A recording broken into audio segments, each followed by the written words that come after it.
The only reason I became an actor, well, it was several reasons, actually. One, I couldn't do anything else. I was so stupid. 3, I wanted to meet beautiful girls. Oh, I missed 2, didn't I? 2 and 3. I went straight... That was 2 and 3. When I told my father that I wanted to be an actor, he naturally assumed I was gay. Because all the actors talk like this, and all us guys are going, oh, they're all gay, aren't they? Yeah. Michael Caine is one of the greats, and at 93 years old, he is still acting to this day. He has been genuinely funny in every interview, and this video is packed with hilarious moments. Stick around, or you'll miss the best ones. I like your beard. Do you? Thank you. I do. Yeah, it's very nice. Love the beard, ooh la la splash. Yeah, all right. Hey, it's because he hasn't got one. No, he hasn't. That's And not he's the not only going to thing. get one either. No, not anytime soon. You know, his penis is still in customs. Is it? Yeah. How are you getting over? Were you all right? Yeah, Did you get mine's through? still there as well. I only got here yesterday. And I was there with 2 girls, and the reason for that was because in those days they used to say, bring a bottle and a bird, a bottle of wine and a bird, which is a girl. I know it's very you know, but I'm a big feminist, so it doesn't matter. Yeah. and I couldn't afford a bottle of wine. I didn't have enough money, so I bought 2 birds. I was in the infantry. All right. And I thought, if I ever get out of this alive, I'm never going to do another bit of exercise as long as... And I got out just alive, and I've never done any exercise since. Really don't do any exercise? Well, no, I walk 4 or 5 miles a day, but that's... You know, I was an infantryman, so it's easy. Right, all right. Yeah. Just with no backpack on or anything, or just walking? Yes? No, I don't carry a pack, no. I have people to do that for me.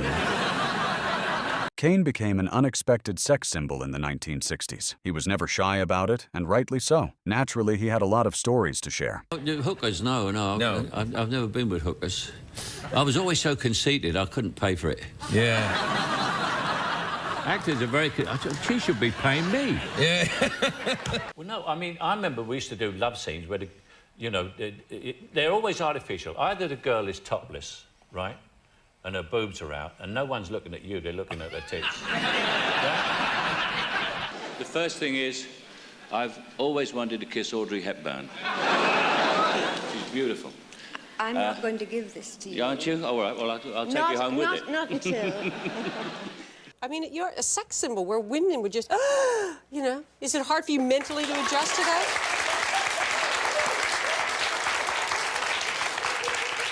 I was just watching how many guys were clapping. I'd like to add very quickly, we have never met before, by the way. And I didn't expect to have to make a speech because I was watching this there was a kind of selective thing up here. And I decided that people who had glasses weren't allowed to speak and people... Michael seems to have elevated into a stage where he simply does not care what he says on live television. Not even the Queen can tell him what to do, and he made this very clear. When me and Henry Fonda, we were doing a scene, there was all these bees up, and the beekeeper was keeping them up because they were supposed to descend on us, and the stunt people would take over. Right. And as we were talking, we both noticed little specks of black on our shirts. Mm-hmm. And we looked up and the bees were shitting on us. Now, you're a knight, correct? I am a knight, yeah. Can the Queen order you to do things now? No.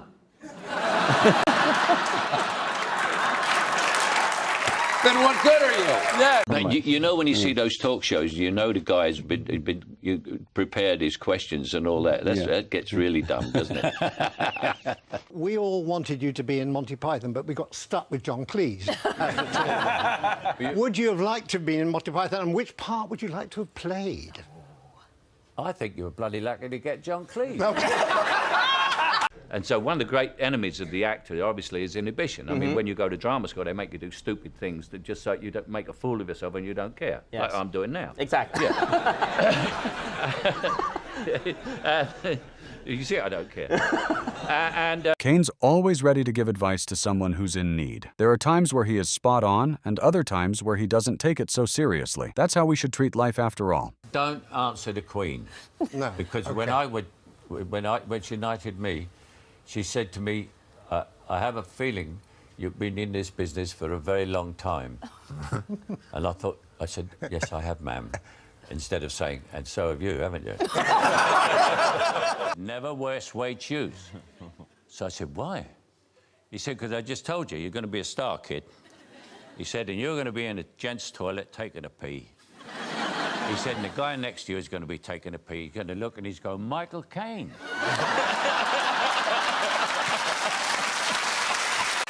And then he's going to pee all over your shoes. It's a true story. If you put haddock in the dark, smoked haddock, if you have any, go and do it now. Turn the lights out, you'll see it glows, just like a ghost. And it's frightened the life out of me. And I stopped eating fish. I still don't eat fish. I thought you were going to say not many people know that, Michael. No. With an acting career that spanned over 70 years, leading in more than 75 movies, Michael had some good stories to tell on how he got opportunities in the acting world. I came to Cannes 50 years ago with a movie called Alfie. And Alfie won a prize, and I didn't. So I never came back.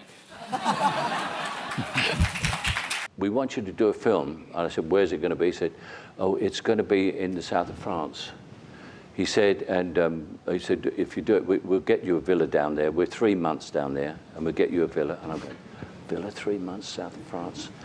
And he said, yes. And he named where it was, and it was right between two of my best friends, Leslie Bricusse, the composer, and Roger Moore. And it was right between the two houses. And I said, oh, that's great. And he said, I'll send you a script. I felt like saying, don't bother. I'll do it anyway.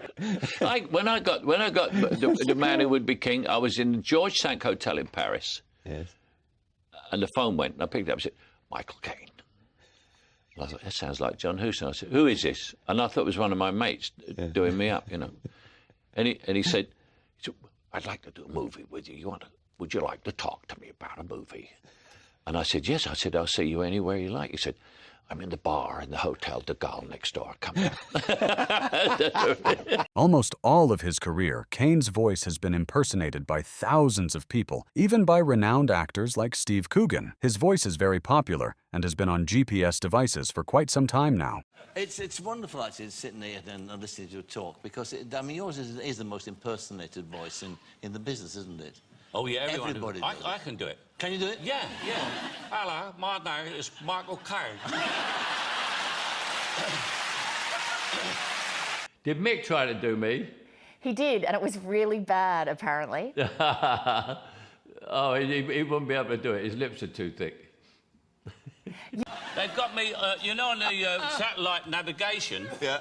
You know, where you're in the car, where it's me going, now take the second turn on the left, and you'll wind up right in the shit. And the hostess is standing over there, and she's looking at me rather nastily, considering I'm a guest, you know. And there was a moment when I was a bit free, and she went... So I went over her, and she said, are you a drug dealer? I said, no. Why do you ask? She said, why is everybody calling you Michael Caine?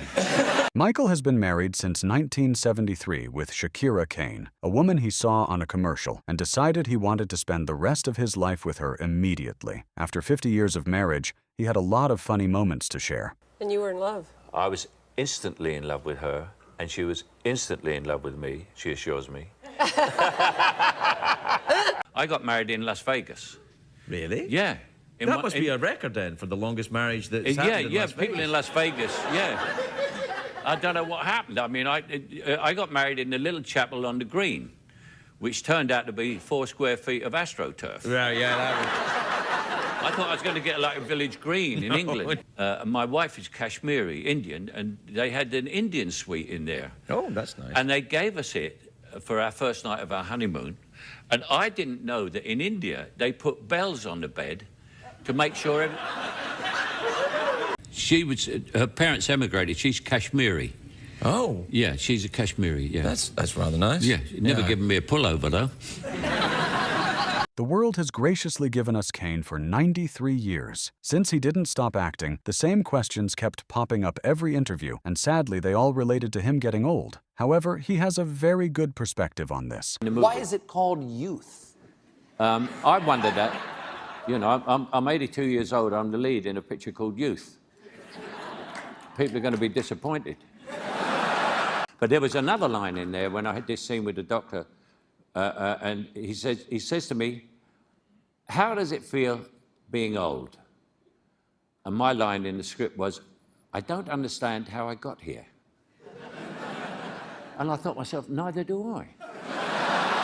An aging body also, you know, to people who are not old, this is what's going to happen to you. So don't get too smart about it. You do go through, every actor goes through a lot. If you've been like the young star who gets the girl and all that and stuff, movie star. That's you for a while. For a long time, Yes, yeah. for a long And then you get, I remember I got a script, and I sent it back to the producer saying, the part of the lover is too small. And he sent it back to me saying, I sent it to you to play the father. What happens in the movie then? Well, I'll cut this very short. He lives in an old people's home, old folks' home. You do? No, not yet. I haven't got there yet. No, I don't mean you do. No, I thought your character. I haven't got there yet in the story. All right, okay. You've got to let me get in the story. All right. One of the films that shot Caine to become a huge star was Alfie in 1966. It was a huge box office success, but it didn't do well in one country for an unbelievable reason. I'll tell you a funny thing about Alfie. I had a very close friend who was a Frenchman, and Alfie died in France. It was the only place in the world where it died. And I said to this very close friend, French friend of mine, I said, Alfie died in France, you know? He said, I know it did. And I said, why do you think that is? He said, well, no Frenchman could believe that an Englishman could seduce 10 women. This is coffee, by the way. There's no whiskey or anything. And he went, you're watching television. I said, yes. I said, it's Wimbledon. I love tennis. He said, you mean you can watch television between takes? I said, yes. He said, I don't think I could do that. He said, I work between takes. I'm always thinking about the part between takes. I said, well, I've already thought about the part.